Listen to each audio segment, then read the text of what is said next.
शांति। अभी श्राद्धों के दिन चल रहे हैं और ये दिन सबसे अधिक उत्तम माने जाते हैं अपने पूर्वजों को प्रसन्न करने के लिए, उनसे आशीर्वाद प्राप्त करने के लिए, उनके निमित्त दान पुण्य करने के लिए। तो कभी कभी परंतु किसी के मन में ये प्रश्न उठते हैं, क्या जो हम करते हैं वो हमारे पूर्वजों तक पहुंचता है? क्या सचमुच हमको उनकी दुआएं और आशीर्वाद प्राप्त होते हैं? ये श्राद्ध वास्तव में क्यों किए जाते हैं? तो आज इन्हीं प्रश्नों का उत्तर खोजते हैं, क्योंकि जब तक किसी चीज की हमारे मन में क्लैरिटी नहीं होती है, तब तक उस चीज के प्रति हमारी भावना नहीं बैठ सकती है। उस चीज को हम उतनी शिद्दत के साथ, दिल के साथ, श्रद्धा और भावना के साथ नहीं कर सकते हैं। तो सबसे अधिक जरूरी होता है कि कोई भी कार्य हम कर रहे हैं तो पहले हमको उस कार्य के बारे में संपूर्ण जानकारी होनी चाहिए, ताकि हम संपूर्ण निष्ठा और भावना के साथ उस कार्य को कर सके। तो सबसे पहले हम ये समझते हैं कि वास्तव में श्राद्ध क्या है। श्राद्ध होता है, श्रद्धा से निकला है ये शब्द श्राद्ध। वास्तव में हमारे पूर्वजों के प्रति जो श्रद्धा है, हमारे दिल की जो सच्ची भावना है, जो हम उनके प्रति जाहिर करना चाहते हैं, तो उनको ही प्रकट करने के लिए, माना अपनी दिल की भावनाओं को प्रकट करने के लिए ही ये दिन नियुक्त किए जाते हैं, ताकि हम अपने पूर्वजों को उन दिनों में याद कर सके, उनकी अच्छाइयों को याद कर सके, उनको अपने जीवन में धारण कर सके, उनके प्रति अपने प्यार को, अपनी निष्ठा और अपनी भावना को हम जाहिर कर सके। तो इसके लिए बने होते हैं दिन श्राद्ध। अब प्रश्न ये उठता है कि इन दिनों पर हम अपने पूर्वजों के निमित्त भोजन खिलाते हैं, कुछ वस्त्रों का या अन्य कई चीजों का हम दान करते हैं। तो क्या हमारे द्वारा खिलाया गया भोजन, हमारे द्वारा किए गए ये दान हमारे पूर्वजों तक, हमारे बुजुर्गों तक या हमारे घर से जाने वाली कोई भी आत्मा है तो उन तक पहुंचता है? क्या इससे उनको तृप्ति, संतुष्टि या मुक्ति मिलती है? इस प्रकार के प्रश्न कई बार हमारे मन में आते हैं। तो सबसे पहले हम ये जानते हैं कि क्या हमारे द्वारा खिलाया गया भोजन या कोई भी, हम किसी भी प्रकार का वस्त्र दान या अन्य कोई भी दान कर रहे हैं, तो क्या उन तक पहुंचता है? देखिए, ये स्थूल चीजें तो कभी भी उन तक नहीं पहुंच सकती हैं, क्योंकि इसका सबसे बड़ा कारण क्या है कि आज वो आत्मा अपनी किसी अन्य शरीर में, अन्य किसी परिवार के साथ है। ना वो हमको जानती है, ना हम उनको जानते हैं शारीरिक तौर पर, परंतु मन की गति बहुत तेज है। जब हम अपने मन के भावों को किसी दूसरे तक पहुंचाते हैं, तो कोई भी कितनी भी दूर बैठा है, वो 1 सेकंड में पहुंच जाते हैं। तो कभी कभी ऐसा हमको प्रतीत होता है ना, जैसे हमारा मान लो बच्चा कहीं दूसरी कंट्री में भी बैठा है, पर अभी हम उसको बहुत दिल से याद कर रहे हैं, तुरंत उसकी कॉल आ जाती है और हम क्या कहते हैं, हम तो अभी आपको याद ही कर रहे थे, मैं तो अभी आपको फोन ही करने वाली थी।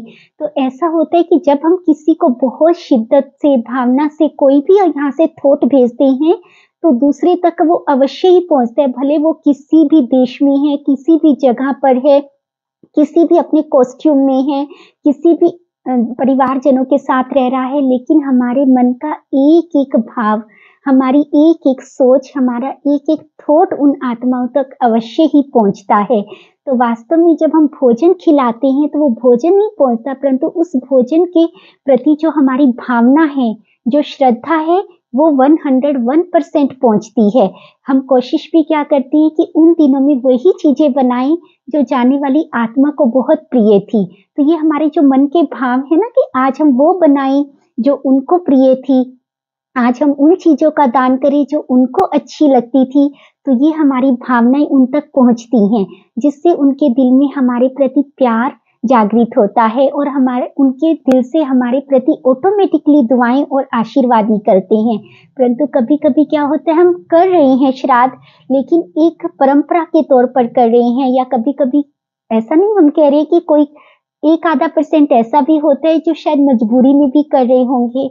तो उनका करना ना करना आई थिंक एक ही बराबर है, क्योंकि जो चीजें आप कर रहे हो वो तो उन तक नहीं पहुंचेंगी, लेकिन जो आप यहाँ सोच रहे हो, जो आपके दिल में उनके प्रति भावना है, प्यार है, वो 101% उन तक पहुंचता है।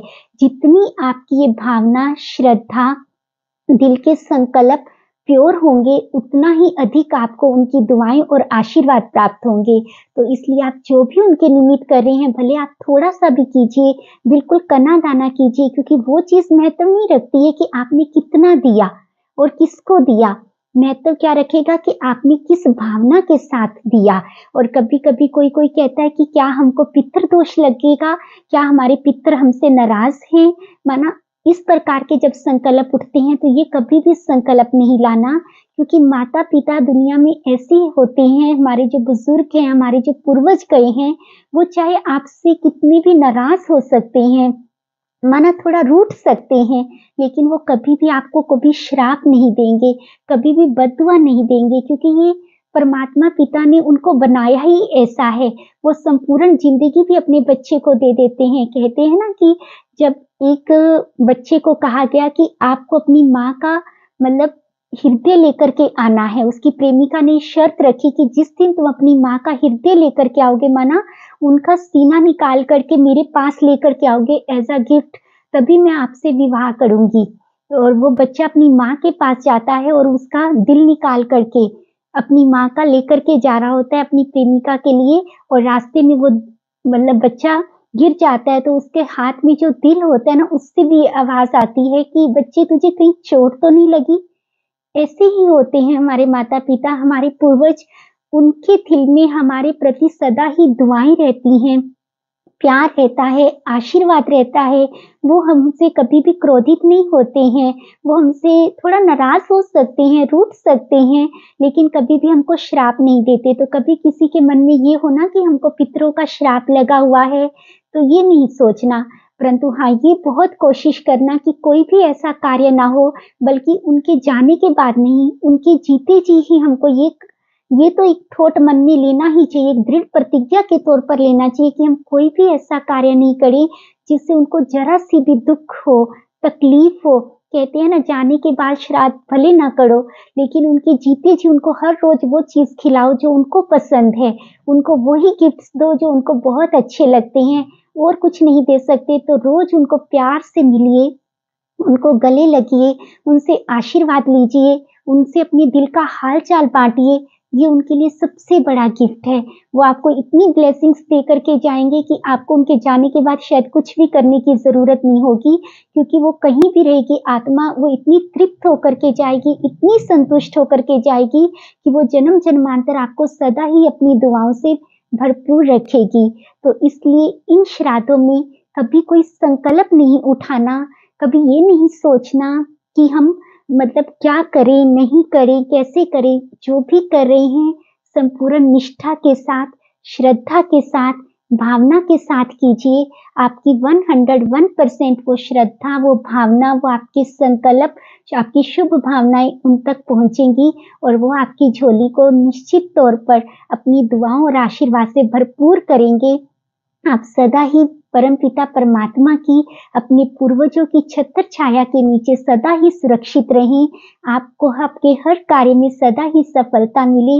इसी शुभ भावना और कामना के साथ ओम शांति।